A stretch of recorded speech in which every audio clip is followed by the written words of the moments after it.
Hello दोस्तों, कैसे हो? आपका स्वागत है त्रिपाण स्टडी सेंटर में। आज जो हम करने जा रहे हैं बीए फाइनल ईयर के जो है सेमेस्टर फिफ्थ। देखिए, ये सेमेस्टर फिफ्थ का जो है competitive political amp system UK and USA. हमारा यूके जो था सिलेबस ख़त्म हुआ, अब हमारा जो है यूएसए पे हम आए हैं। यानी ये फिफ्थ सेमेस्टर का है, बीए फाइनल ईयर के बच्चे के जिनके उन्होंने पॉलिटिकल साइंस लिया है। आज जो हम करेंगे फर्स्ट चैप्टर करेंगे ठीक है। ये हमारा यूनाइटेड किंगडम ऑफ अमेरिका के विषय में होगा। अमेरिका के संविधान का निर्माण, making of the American constitution, जो कि बहुत काफ़ी इंपॉर्टेंट चैप्टर है। इसमें हम अमेरिका के संविधान के विषय में जानेंगे कि वहाँ पर किस प्रकार के रूल रेगुलेशन अपनाए जाते हैं और अपने जो है अर्थव्यवस्था को कैसे मजबूत करते हैं, और इसमें जो है पॉलिटिकल पार्टी की अपनी क्या विशेषता होती है। लेकिन ये सब करेंगे तब करेंगे जब हम चैप्टर स्टार्ट करेंगे। लेकिन चैप्टर स्टार्ट करने से पहले एक बात जो मैं हमेशा कहता हूँ, जिसको आपको सोचना भी चाहिए, विचार भी करना चाहिए और अमल भी करना चाहिए, वो ये है कि जब भी वीडियो देखिए पूरा देखिए, क्योंकि अधूरा जानकारी सदैव खतरनाक होता है। साथ में एक इंपॉर्टेंट बात ये भी रहता है, अगर आप पहली बार वीडियो देख रहे हो तो लाइक शेयर सब्सक्राइब करना मत भूलना। क्योंकि दोस्तों लाइक कीजिएगा तो बनाने वाले का मनोबल बढ़ता है, सब्सक्राइब कीजिएगा तो इससे ये होता है कि जब भी मैं कोई वीडियो डालूंगा उसका नोटिफिकेशन आपको समय रहते मिल जाएगा। और देखिए, शेयर का मतलब ये होता है कि आपके थ्रू ना जाने किन बच्चों को हेल्प मिल जाए, ये आप भी नहीं जानोगे। इसलिए जो है आप शेयर जरूर करो, ठीक है। व्हाट्सएप स्टेटस पे भी लगाओ। दोस्तों आरएनएसएस सेंटर जो है कई मानने में बहुत से बच्चों के लिए हेल्पफुल है, चाहे वो 8th क्लास हो, 9th 10th 11th 12th हो, चाहे वो एनआईएस बोर्ड के बच्चे हों, ठीक है, चाहे बीए एमए के बच्चे हो, सभी क्लासों के लिए कुछ ना कुछ जो है त्रिपाण एनएसएस सेंटर में उपलब्ध है। तो इसलिए आपके लिए ज़रूरी है कि आप सब्सक्राइब करके इसको चैनल को जो है सेव कर लो, नहीं तो बाद में अगर रिसर्च करोगे तो शायद आपको ये चैनल प्राप्त ना हो। तो इसलिए सोचना नहीं, विचार नहीं करना है, सब्सक्राइब करके जो है अपने पास सेव करना है। दोस्तों ये तो बात था आपके लिए, लेकिन आप देखते हैं हमारा आज टॉपिक क्या है। आज जो हम करेंगे कॉन्स्टिट्यूशन ऑफ द यूएसए। इससे पहले हमने यूके कॉन्स्टिट्यूशन के विषय में चर्चा किया, जो कि बहुत इंपॉर्टेंट था। ये बीए फाइनल ईयर के फिफ्थ सेमेस्टर के बच्चों के लिए जो है पॉलिटिकल साइंस के सब्जेक्ट है, जो ये काफ़ी इंपॉर्टेंट है। आज हम करेंगे अमेरिका के संविधान का निर्माण और ठीक है, इसमें making of the American constitution के विषय में पढ़ेंगे। तो सबसे पहला बात तो यहाँ पर आता है परिचय की, कि आखिर अमेरिका के संविधान है क्या और उसमें क्या विशेषता है।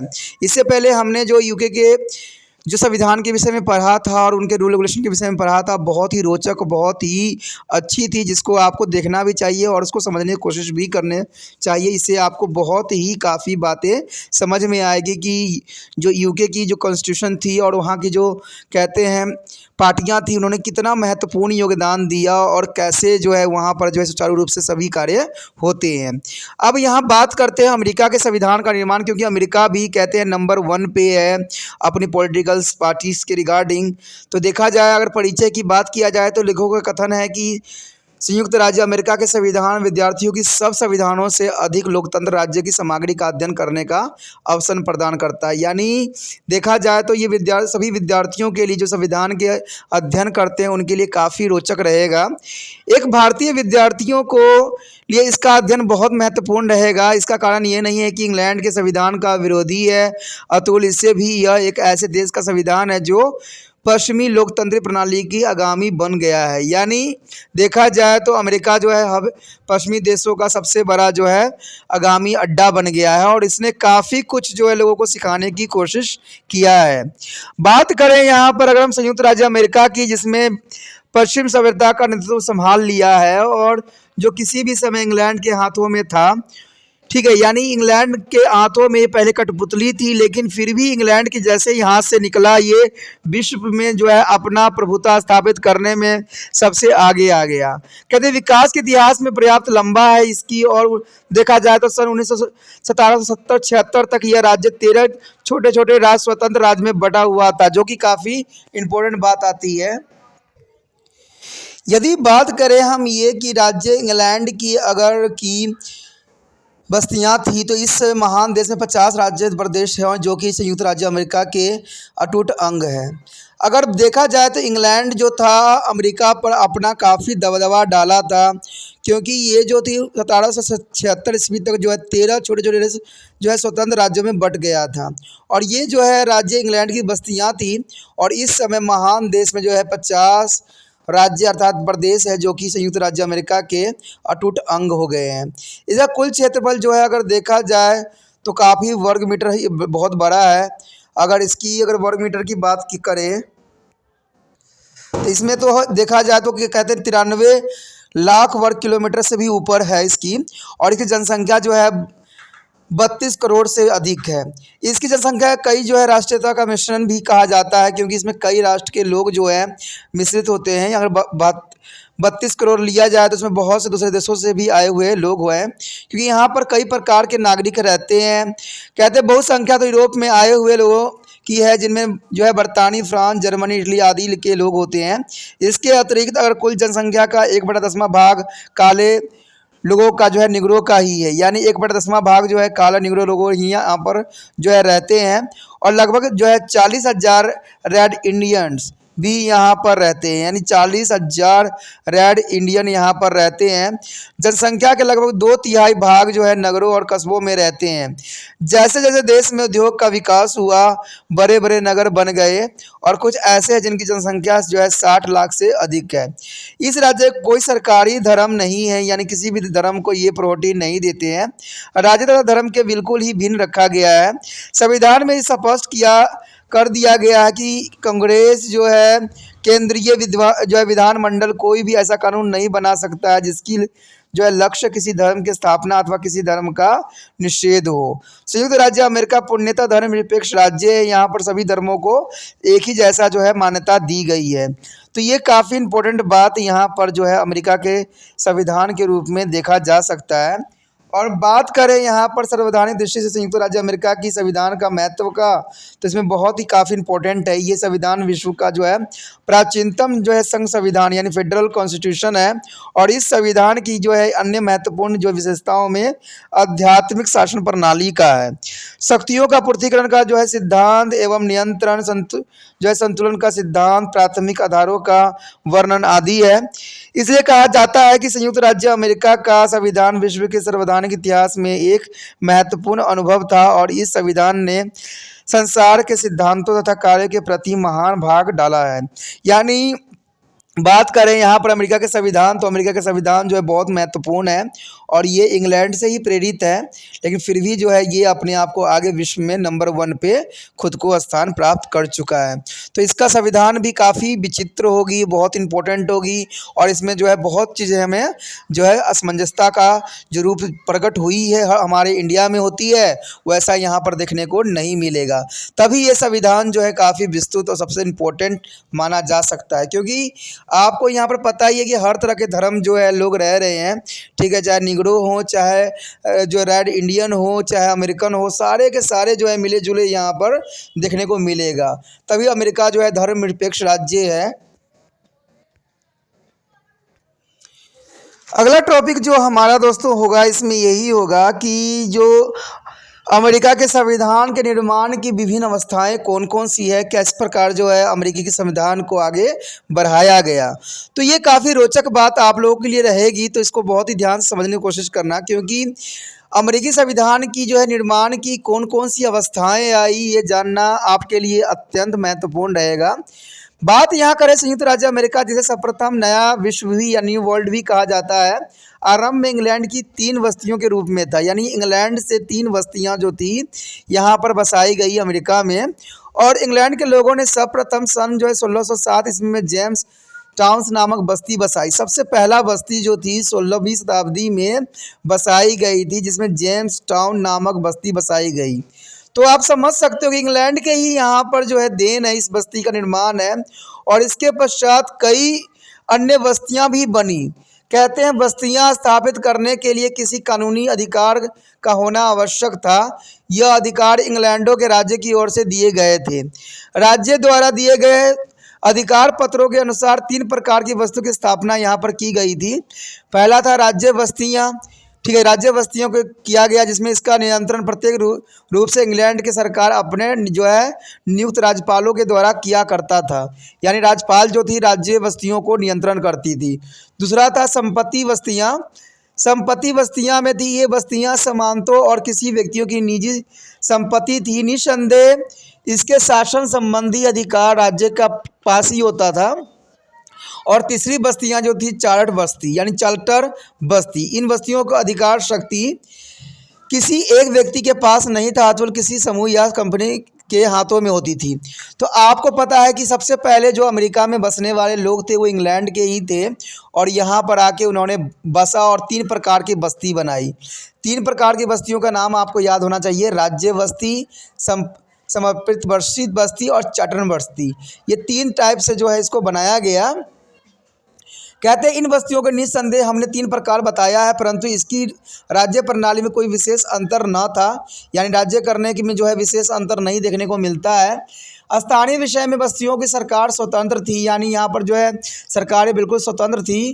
कहते हैं महत्वपूर्ण विषय जैसे विदेशी नीति, सेनाएं आदि जो है इंग्लैंड सरकार के द्वारा ही के हाथों में होती थी। यानी अगर यहाँ पर देखा जाए तो सारे के सारे नियंत्रण जो था इंग्लैंड के सरकार के अंतर्गत होता था, क्योंकि इंग्लैंड के सरकार ने ही लोगों को यहाँ पर बसने की इजाज़त दिया था और 3 बस्तियाँ बसाई हुई थी।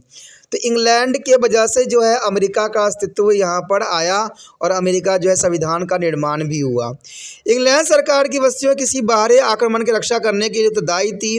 कहते हैं व्यापार भी ब्रिटिश सरकार की ही नियंत्रण में था, यानी जितने भी वहाँ व्यापार होती थी सब ब्रिटिश कंपनियों के नियंत्रण में हुआ करती थी। कहते हैं वस्तुओं के ब्रिटिश सरकार के कई लाभ थे, परंतु कुछ समय के पश्चात ब्रिटिश सरकार का यह नियंत्रण बस्ती तथा वहाँ के लोगों के चुभने लगने पड़ा और ब्रिटिश के संसद इसके लिए नियमित बनती गई थी, जबकि इन बस्तियों की जनता के संसद में कोई प्रतिनिधित्व नहीं होता था। बस्तियों के लोगों को इंग्लैंड को लड़ाई झगड़े लड़ने के लिए कर देने पड़ते थे। इसके अतिरिक्त ब्रिटिश सरकार अपने देश में जो है कारखानदारों की जो है सुरक्षा के लिए बस्तियों की उपज भी कई प्रकार के प्रतिबंध लगा देती थी। इन बातों के परिणाम स्वरूप जो है बस्तियों में विभिन्न सरकार के विरुद्ध रोष बढ़ता चला जा रहा था, और ये रोष उस समय विद्रोह का रूप धारण कर लिया जब द्वितीय ने बस्तियों को प्रति कठोर नीति का अनुसरण करने का निश्चय किया। जॉर्ज ने अमेरिकन उपनिवेश में अपनी इच्छा शासन करने का प्रयत्न किया और 1763 ईस्वी में जो है 7 वर्षीय युद्ध यानी 7 ईयर्स वार जो इंग्लैंड और फ्रांस के बीच चल रहा था समाप्त हो गया और इसमें इंग्लैंड की विजय हुई। कैसे शताब्दी युद्धों में इंग्लैंड को बहुत धन लगाया गया था और धन इकट्ठा करने के लिए ब्रिटिश सरकार ने उपनिवेश पर कुछ नए कर लगा दिया, जिनकी जो है उपनिवेश में विरोध किया। उपनिवेश में यह नारा लगाया कि बिना प्रतिनिधित्व के कोई टैक्स नहीं दिया जाएगा, no taxation with the representations, और लोगों ने नए कर देने से काफ़ी समय तक इनकार किया। और 1763 ईस्वी में वेस्टर्न में चाय की पेटियों की घटना हुई, यानी चाय के आयात पर संसद ने टैक्स लगा दिया था। जब इंग्लैंड का यह जहाज़ चाय की पेटियां लेकर वेस्टर्न बंदरगाह पर पहुंचा तो वहां के निवासियों ने कुली बनकर जो है जहाज़ की चाय के समुद्र में फेंक दिया, और यहाँ से अमेरिकन क्रांति का शुभ आरंभ हो गया। और अमेरिकी क्रांति जो है बहुत महत्वपूर्ण रखता है। अन्य उपनिवेश ने भी वेस्टर्न के उदाहरण को अपनाया गया। तो ये काफ़ी इम्पोर्टेंट था अमेरिका के संविधान लागू करने का, और ये समय प्रतिकूल भी था क्योंकि इस समय जो था अमेरिका को एक नया दिशा और नया रूप देने को तैयार हो गया था। यदि बात करें स्वतंत्रता की घोषणा की तो कहते हैं 4 जुलाई को जो है स्वतंत्रता की घोषणा की गई, यानी क्रांति जो अमेरिका का शुभारंभ हो गया था वो काफ़ी महत्वपूर्ण था क्योंकि 1763 में ये जो थे शुभारंभ किया गया था, लेकिन स्वतंत्रता की घोषणा जो की गई थी 4 जुलाई 1776 इसमें डिक्लेरेशन ऑफ इंडिपेंडेंस जो घोषणा का समय था। स्वतंत्रता की घोषणा से काफ़ी समय पूर्व ही बस्तियों में एकता और ब्रिटिश सरकार के पृथक होने का विचार उत्पन्न हो चुका था।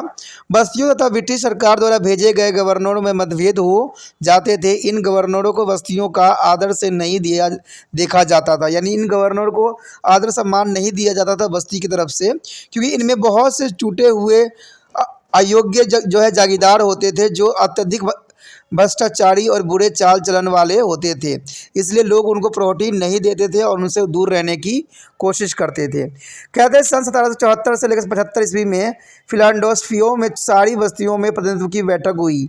इन बैठकों की जो है कॉन्टिनेंटल कांग्रेस कहा जाता है। इसका मुख्य उद्देश्य ब्रिटिश सरकार से यह मांग करना था कि बस्तियों पर कर लगाने का अधिकार केवल बस्तियों की सरकार को ही होना चाहिए, यानी बस्ती के जो सरकार होगा वही उन पर टैक्स लगा सकता है, ब्रिटिश संसद को ऐसा करने का अधिकार नहीं है। क्योंकि संसद में बस्तियों के प्रतिनिधित्व नहीं थे। अंततः ब्रिटिश संसद के बस्तियों पर कर लगाने का भी अधिकार नहीं था। इस मांग को और ब्रिटिश सरकार ने कोई ध्यान नहीं दिया, अतुल दबाव नीति की ओर बढ़ा दिया। सन 1775 ईस्वी की कांग्रेस में ही सारी बस्तियों के प्रतिनिधित्व के जॉर्ज वाशिंगटन को अपनी सेनाओं का प्रमुख सेनापति बना दिया गया। जॉर्ज वाशिंगटन सर्वप्रथम पूर्ण स्वतंत्र के समर्थक नहीं थे, परंतु 1776 ईस्वी में वो इसी विचार के हो गए कि स्वतंत्रता के अतिरिक्त कोई और चारा नहीं बचा है। और 11 जून 1776 को तृतीय कॉन्टिनेंटल कांग्रेस कॉन्फ्रेंस हुई, जिसमें सारे प्रतिनिधियों ने पूर्ण स्वतंत्रता की ओर विचार प्रस्तुत किया। और इसे कांग्रेस में थॉमस जेफरसन की अध्यक्षता में एक कमेटी बनाई गई, जिसे स्वतंत्रता की घोषणा का कार्य सौंप दिया गया। तो ये काफ़ी इम्पोर्टेंट बात यहाँ थी। अगर बात करें आगे तो यह कहते हैं, यह घोषणा जिसे संयुक्त राज्य अमेरिका का जन्म पत्र कहा जाता है, 4 जुलाई 1776 को की गई। इस घोषणा पत्र को ये शब्द थे कि सभी मनुष्य समान हैं और इसमें सबको सामान्य अधिकार है। इस अधिकारों में जीवन, स्वतंत्रता और सुख प्राप्त करने का अधिकार होगा। इन अधिकारों के प्राप्ति के लिए सरकार जो है स्थापित की जाएगी और इन सरकारों को योग्य शक्तियाँ नागरिकों की स्वीकृति पर आधारित होगी। अंत जब भी कोई सरकार इन मंत्रणों को हानि पहुंचाती है, तब जो है लोगों का यह अधिकार है कि वे इसका संशोधन करें तथा उसे समाप्त करके अपने स्थान पर नई सरकार की स्थापना भी करें। तो ये काफ़ी इंपॉर्टेंट बात था यहाँ पर। अगर बात करें इतिहास पत्र में आगे जाकर कहा गया कि बस्तियों तथा राज्य के मध्य सारे राजनीतिक संबंध पूर्णतः समाप्त होना चाहिए। और इस घोषणा पत्र में ये भी कहा गया कि सत्यनिष्ठा पूर्वक यह प्रतिज्ञा का घोषणा की जाती है कि संयुक्त राज्य उपनिवेश जिन्हें स्वतंत्र होने का अधिकार है, स्वतंत्र राज्य हैं। जब उसके ब्रिटिश संसद के प्रति निष्ठा और भावना दिखाएगी तो इसको क्या किया जाएगा, अंत हो जाएगा। और अंततः ग्रेट ब्रिटेन के साथ उसके सभी जो है राजनीतिक संबंध भी समाप्त हो गई, जो होने भी चाहिए थे स्वतंत्र राज्य के रूप में। अब उनको टैक्स लगाने, युद्ध करने, शांति स्थापित करने, समझौता करने, व्यापार करने तथा सभी दूसरे कार्य करने का पुण्य अधिकार हो, जो कि स्वतंत्र राज्य के पास होनी चाहिए। कुछ समय तक यह कांग्रेस की बस्तियों की साझी एजेंसियों की तरह कार्य करती रही, परंतु शीघ्र ही यह अनुभव हुआ कि ऐसा दुर्बल प्रबंधन अधिक देर तक नहीं चल सकता है। यदि बात हम करेंगी परिसंघ की स्थापना, तो उसके बाद परिसंघ की स्थापना हुई। कह देते कांग्रेस निसंदेह यह साझी एजेंसियों के सामान्य कार्य करती थी, परंतु इस प्रबंध का आधार जो है संवैधानिक नहीं था। यह तो केवल संकट का सामना करने के लिए अस्थायी प्रबंधन था। अंत प्रत्येक का विचार था कि कोई पक्का प्रबंधन आवश्यक है। कहते हैं तृतीय कांग्रेस जिसने स्वतंत्रता की घोषणा पत्र बनवाया था ने की और कमेटी की स्थापना भी किया गया, जो विभिन्न बस्तियों को परिसंघ बनाने के लिए कोई रूपरेखा बनाई जाए। इस कमेटी की जो रिपोर्ट विचार करके कांग्रेसों ने इसके नवंबर 1777 को पास कर दिया गया और इसके पश्चात 13 बस्तियों ने भी इसको स्वीकार भी कर लिया। यह संयुक्त राज्य अमेरिका का पहला लिखित संविधान था, यानी ये पहला जो है संविधान बनाई गई जो 1777 में बनाई गई थी।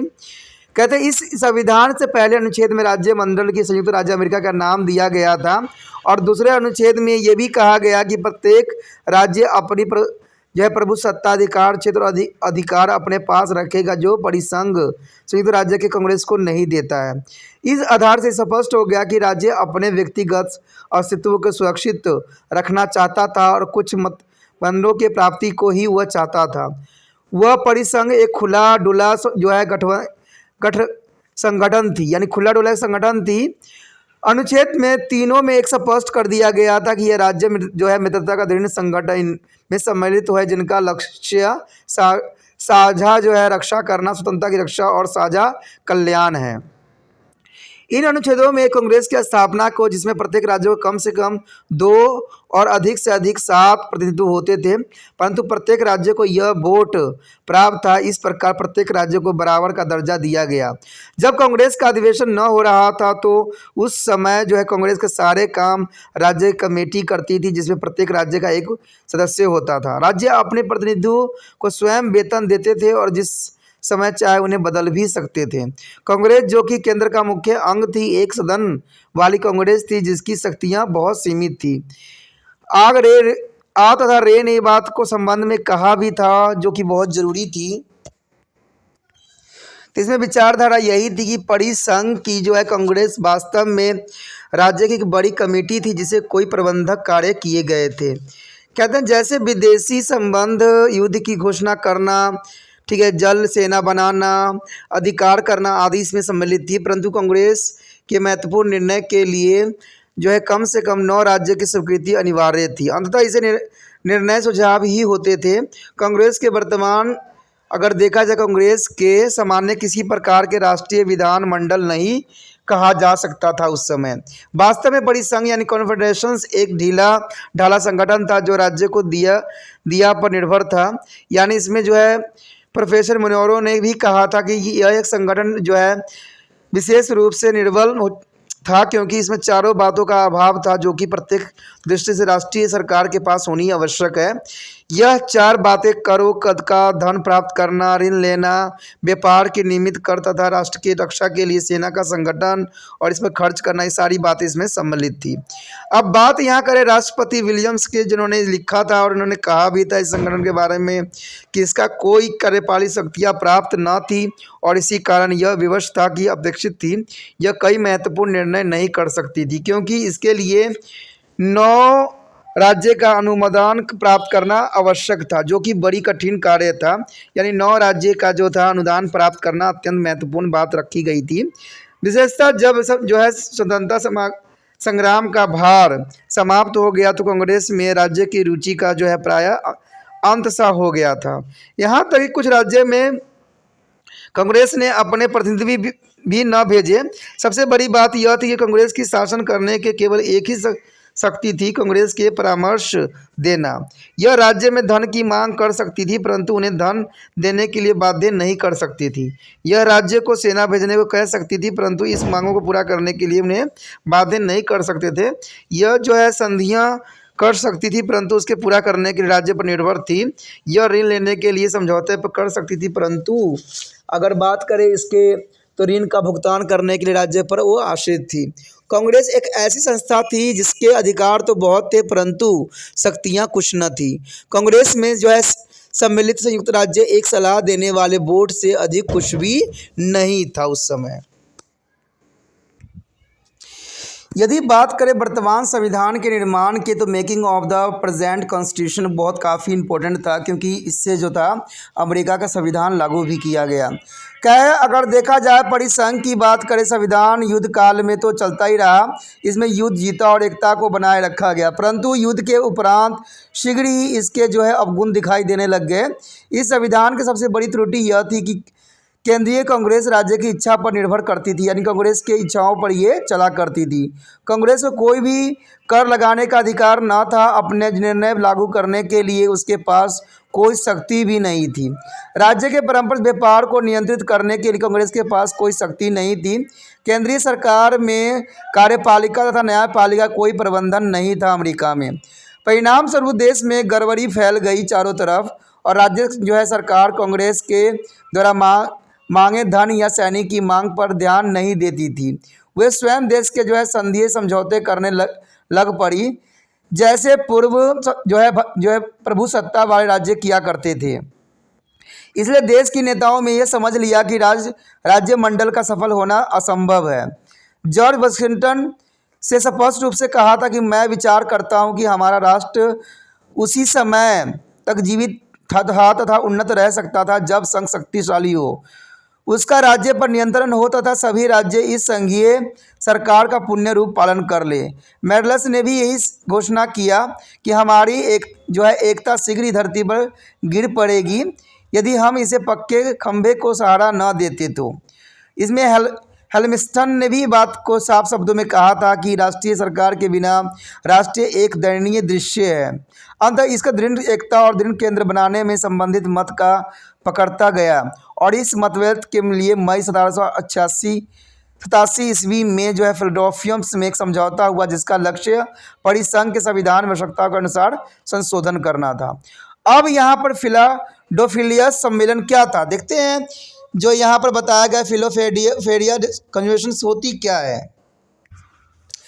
अगर यहाँ पर बात करें कि जो फिलाडेल्फिया सम्मेलन की, तो बहुत इंपॉर्टेंट सम्मेलन था और ये अमेरिकी कॉन्स्टिट्यूशन के लिए काफ़ी इंपॉर्टेंट था। कहते हैं यह सम्मेलन जो थी 25 मई 1787 को शुरू हुआ था, यानी 25 मई 1787 को शुरू हुआ था। इसमें जो है 12 राज्य के 55 प्रतिनिधियों ने भाग लिया था। डेडेस द्वीप्स यानी डेडेस आइलैंड के राज्य में इसके भाग नहीं लिया।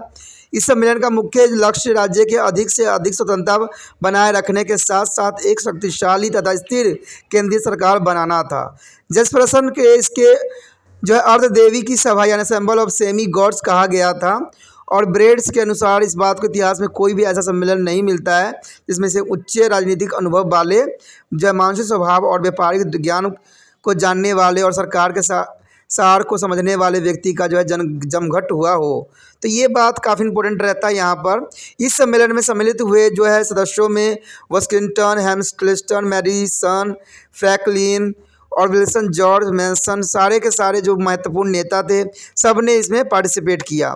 कहते हैं इसमें मैक्सिमम सबसे कम आयु वाले प्रतिनिधि जो थे डेटन था जिसकी आयु 26 वर्ष ही थी। तो ये सबसे कम उम्र वाले जो थे प्रतिनिधि थे और इसे अपना प्रथम बैठक में वाशिंगटन के प्रधान और श्री जैक्सन को सचिव भी चुना गया।